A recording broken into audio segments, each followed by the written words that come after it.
Peace and blessings, Mr. Mazwi. Welcome, welcome. So today, real brief, we want to talk about some concepts of confusion, of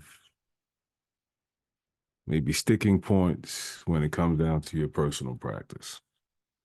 Personal practice of what? Personal practice in your meditation, your mindfulness, and other quiet time exercises that we may use to get centered, to get settled. So, one of the biggest questions I see, one of the biggest questions I've seen and I've heard is the question of, does it work? Does what work? Does meditation work?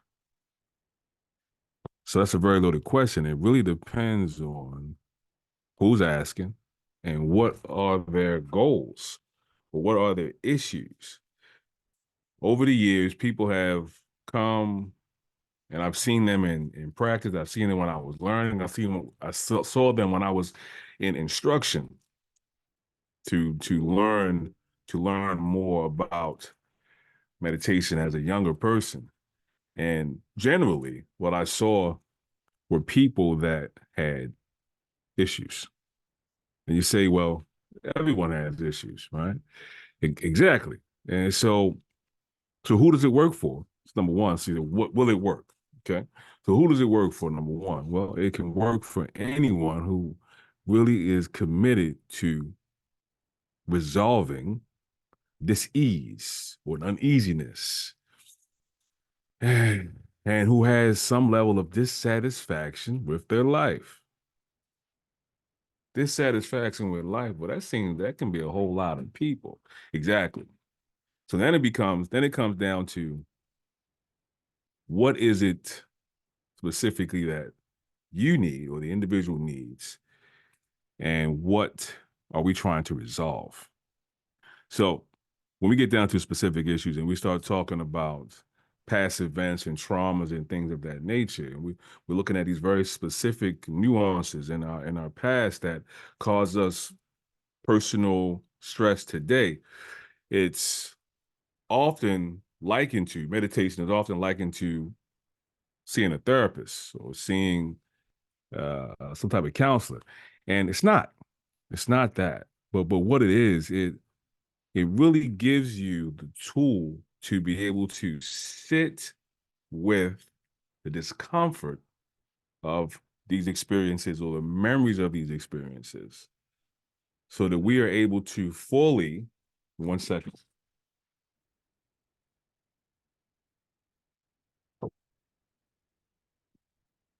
so that we're able to fully experience the circumstance from all aspects, so that we are then able to address it and look at it clearly. So in the sense of looking at it clearly, we're looking at it in the way that is open. Well, how do we get to that openness? Again, will it work? Matter of fact, let me write that down so we don't get lost in dialogue. Will meditation work? So again, the tool gives us the ability, when the tool is practiced and the tool is cultivated and the tool is being mindful, mindfulness is the step or the integral piece of meditation. It is, in fact, the thing that meditation is made up of, if that makes sense to you. That meditation itself is an idea or a concept of being quiet, of allowing, of sitting with experience, your breath, discomfort, whatever it is, because you can experience all these things while you're in meditation. experiencing the noise of the mind, or what some people in the realm call monkey mind, learning how to allow these things to happen. Mindfulness is the tool to help us do that. All right. So sometimes you hear say meditation and mindfulness, and a lot of times meditation and mindfulness are parsed out or separated because there is a connotation, an idea that meditation is attached to a specific religious construct, specifically Buddhism. And for lack of greater knowledge, it is. I won't make any attempts right now to make connections between meditation and traditional prayer. I won't do that. Meditation and, let's say, listening to music. I won't do that. Meditation and, what do you call this? Being with loved ones openly and fully. That's mindfulness. But I won't do that. And we'll save that. But meditation is something that happens. It is, again, the culmination of being mindful. It's what we do when we're sitting and being mindful, really mindful, you know. Now, in a strict sense, again, we're still talking about will it work? In the strictest sense, meditation serves us to allow us to be able to sit and be still and quiet in our physical, in our consciousness, right? In our presence, right? Now, I hear people ask, well, my mind's always racing. I have a difficult time meditating. And I heard the lady, I was talking to a lady the other day, and she mentioned that trying to sit, just sit, it was difficult for her. But if she was looking at a fireplace or a fire or at her fire pit, that she was able to concentrate on the flames, and that made it easier for her. Now, I slid a couple of things in there when I spoke with her, but one of the things that I didn't really mention in that conversation was, what is it that happened? What was different in your experience from sitting normally? So I really don't know. But I'm gonna say this to you, right? Say this to you. Some of us have a some of us,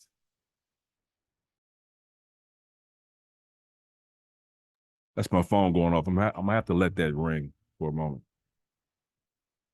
Give me 1 second. Here we go. Some of us are extremely uncomfortable not doing something. All right. Some of us are so uncomfortable not doing something that that level of discomfort forces us to think that mindfulness, being mindful of meditation, is something that we can't achieve. And actually, here's the linchpin. Now, the fire thing is cool. That's great because that gave you a focal point, and that's wonderful. And but how often can you have a fire? Exactly. And so the goal, the other piece of this, and I did mention in the beginning, the other piece of this is being able to rely only on yourself to reach, again, what are we reaching? Where are we going? To reach a state of awareness, right? That will ultimately lead to a sense of calm, a sense of peace, a sense of openness with experiences. And we want to be able to be the source of that, right? Because if we're relying on bells and chimes and fires and lighters and all types of other shit, shall I say, then man, like, okay, then what is you? What part of this is you being actually the source of your salvation, of your relaxation, of your, you know what I mean? It's different. But anyway, but whatever tool you use, depending on what your purpose is fine. If you just want to relax yourself, and you usually want to look at the fire, you want to listen to music, that's great. I'm a traditionalist though. You know, I'm a traditionalist. You will not hear me ever, or rather say it this way, I will never say that meditating with music, like, you want to hit the water falls and all that, that's cute and that's cool. People want to do that, that's great. And you want to do that in a group setting, that's wonderful. But what about your personal practice? What do you do and where do you go when you don't have these tools? So then you just will not have a tool where you can get centered. If there's something in your life that you need to address, you need to deal with, you need to get back to yourself, to get quiet, to get calm, to get focus, so that you can move through obstacles. Yes, I said that purposely. You know, and you don't have the music, you won't be able to accomplish that. Exactly. So we have all these tools. We have apps. And I won't mention these specific apps because I don't use them. I don't know, but they're out there that help people, that guided meditations and talking you through certain things, and those are cool. I like those. Those are cool as well. But for me, I see those as opportunities to get you to a place where you see the benefit of the quiescence, the quiet, the stillness, right? That's what that's for. So back to the point. So again, what are you looking for? So now, if you're looking for relaxation, there are a number of things. There's breathing exercises, breath work that we can get you. If you're looking to be invigorated, again, there's breath work. Meditation is not necessarily a thing that you do to become excited, or mindfulness is not necessarily what you do to become excited. There are other things that you can do for that physiological change. There's movement specifically that you can do to do that. Speaking of movement, when you start looking at yoga and you look at asanas, you look at the actual postures, a lot of people are under the misconception that yoga is the movements. Yoga is just an umbrella term for a number of things. There's the movements, there's contemplations, and then there's meditation. That is in that entire yogic practice. Okay. But again, it's not teaching about that or talking about that. But again, will this work for you? What do you want to accomplish? What do you want to achieve? Do you want to get centered? Do you want to find quiet? Is there a specific issue that you're dealing with that you haven't found any other way to become open enough or comfortable enough to address it, and it's still manifesting in your life in a negative way? Are you having relationship issues, right? Are you having focus issues? Are there problems with you actually being able to do the things necessary to have a fulfilled life? What is it, right? And so once you figure out what it is that you want to accomplish, and then you will be able to see what type of mindfulness practice will be beneficial. So let's get to the meditation. So in a very specific sense,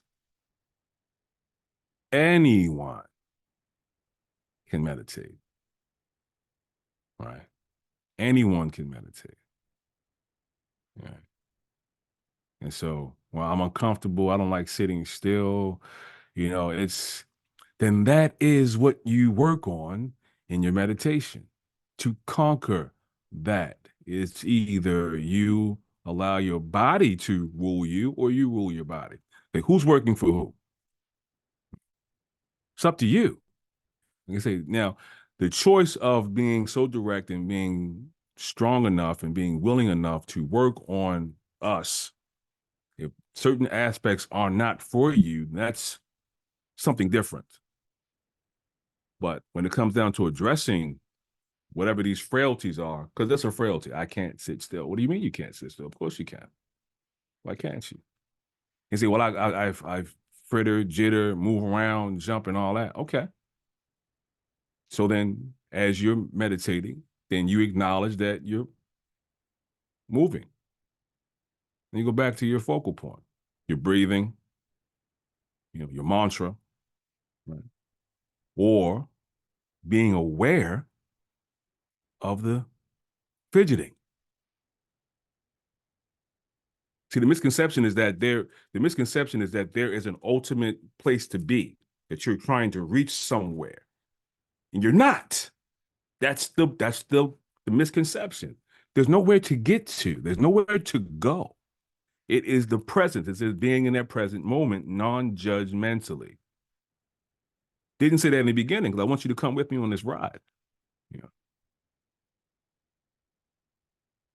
because judgment, as we judge ourselves, judgment is an obstacle. Is an obstacle. An obstacle to what? Is an obstacle to being open to experience. It lends itself to blocking experiences, new experiences, because we created this schema, this filter, these walls, basically. It filters, things in and out of our lives based on these past experiences that aren't even real anymore. But yet we don't address them. We get triggered, we experience this, and then we shut down. And it reinforces those barriers to the world, to our experiences, to what we have access to. And then we rely on these methodologies that we came up with when we were what, 7, 8, 9, 10, 12 years old, to protect us from pain.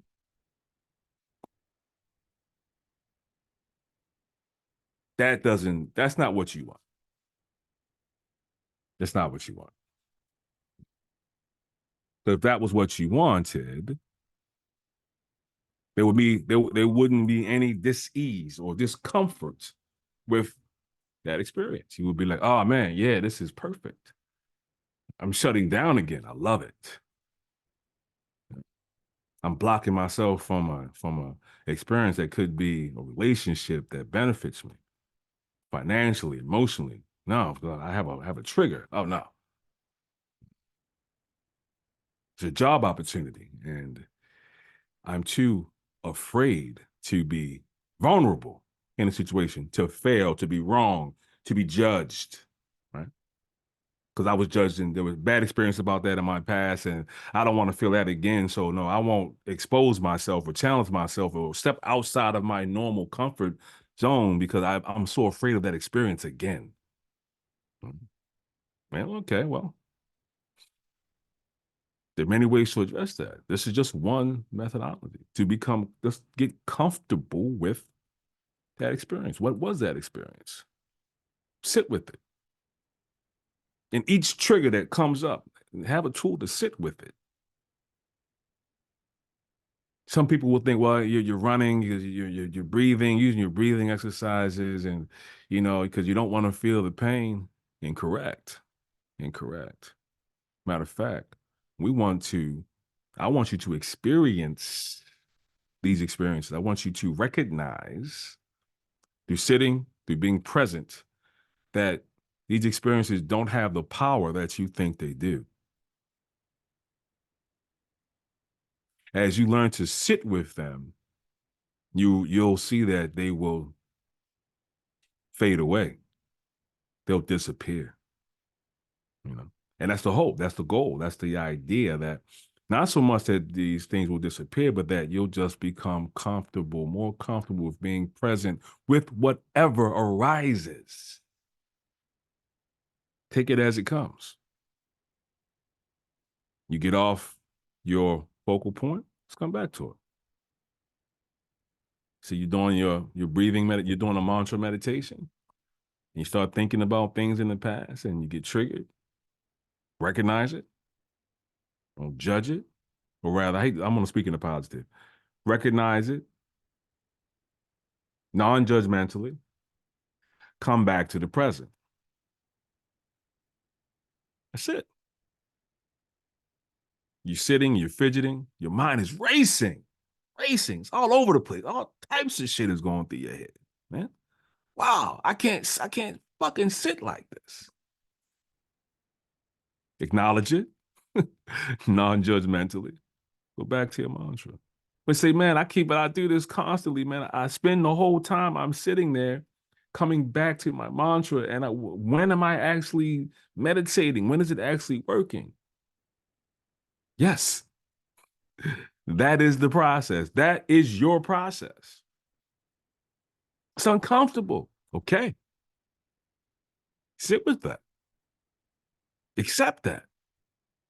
It's okay. Because we spend time trying to run from that and distract ourselves from what's actually going on and what's actually happening, instead of being present.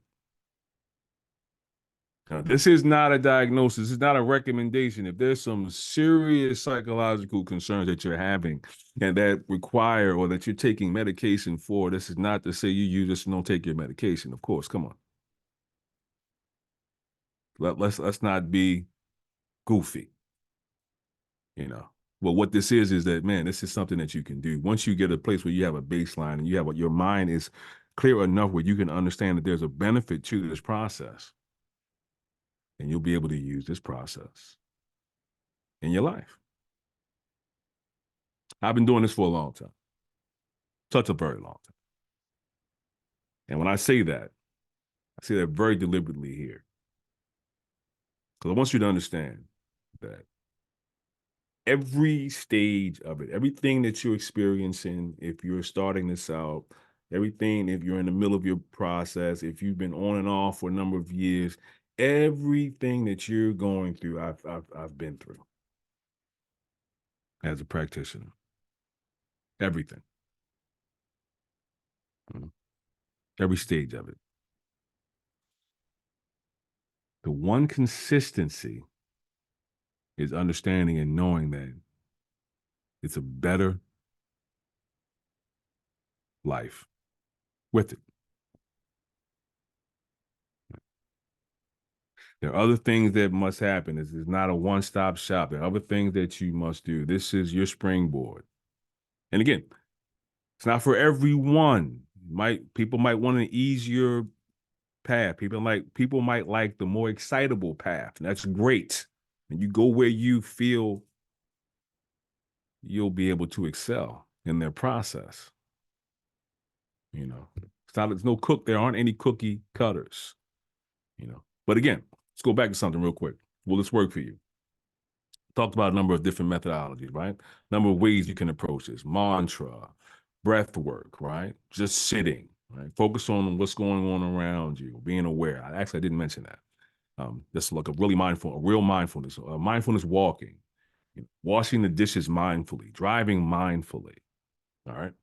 Now, these are things that you can do on a daily basis. The breath work, the 4-8, the 4-count inhale, 8-count exhale. And I talk about this all the time. Matter of fact, it's simple.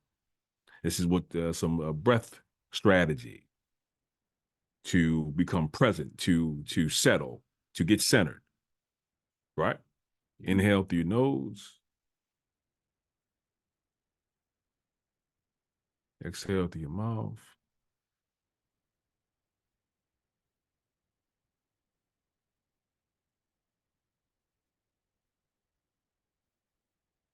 Do that 3 times.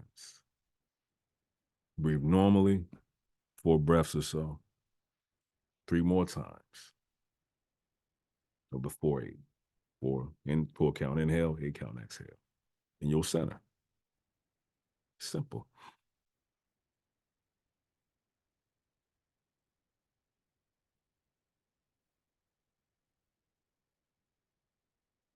Each time you go through that process, it calms your energy, right?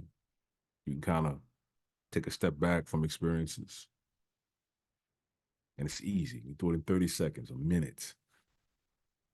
Optimally, the ideal way to do it is you would sit right hand and left, thumbs touching, rest them in your lap, sit up straight, focus on belly breathing. Breathe down into your belly using your diaphragm to pull your lungs down to fully expand. Practice that a couple of times. Feel your stomach expanding. You want to keep the breath coming until your stomach expands. This, no. Here, you can't even see it. So you rest your hands on that. Well, actually, when your hands in your lap, you'll feel the expansion. Get comfortable with that a few times. So, yeah, okay. This is the ideal way to do this. Close your eyes when you go through the process. Inhale on a 4 count through your nose. 1, 2, 3, 4. Through pursed lips, like you're whistling. 1, 2, 3, 4, 5, 6, 7, 8. Exhale. Right? Do it 3 times.